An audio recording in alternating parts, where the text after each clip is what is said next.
થતાં ચિંતાનો વિષય। ઉમરેઠમાં સૌથી વધુ વ્યક્તિઓ ઝાડા ઉલટીની તકલીફથી પીડાતા સરકારી આરોગ્ય કેન્દ્ર દર્દીઓથી ઉભરાયું। ઉમરેઠ નગરમાં વિવિધ વિસ્તારોમાંથી પાણીની પાઇપલાઇનમાં ભંગાણ થતાં સર્જાઈ આરોગ્યલક્ષી મુશ્કેલી અને તંત્ર દ્વારા 8 જેટલા પંચર શોધી તેને રિપેર કરાયા। આરોગ્યની 30 જેટલી સર્વેલન્સ ટીમો દ્વારા કરાઈ રહ્યું છે યુદ્ધના ધોરણે સર્વે। આવેલ સર્વેલન્સ ટીમો દ્વારા નગરજનોને સાવચેતી અંગેના સૂચનો પણ અપાયા। આરોગ્ય વિભાગ દ્વારા નગરપાલિકાને ક્લોરિનેશન કરવા તથા શહેરમાં રસ્તાઓ પર ડીડીટી પાવડરનો છંટકાવ કરવા સૂચનો અપાયા। રિપોર્ટર ધનંજય શુક્લ, આણંદ। જી, આપનું નામ?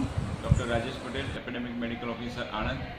આજે ઉમરેઠ શહેરમાં અમુક વિસ્તારો જેવા કે કાજીવાડો, ખાટકીવાડ, વડા બજાર અને કેટલાક આજુબાજુના વિસ્તારોમાંથી સતત કેસો છેલ્લા 2 દિવસથી ઝાડા ઉલટીના આવી રહ્યા છે। કુલ અત્યાર સુધીમાં 80 કેસો રિપોર્ટ થઈ ચૂક્યા છે।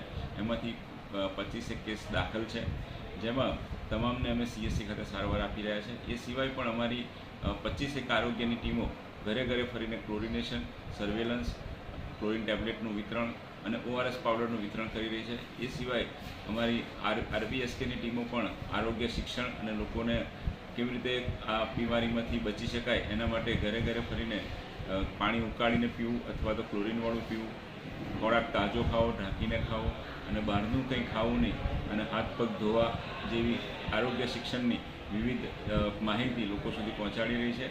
અમે સતત પ્રયત્નમાં છે કે આ કેસો સંપૂર્ણ ઘટી જાય અને લોકોને કોઈ તકલીફ ના પડે।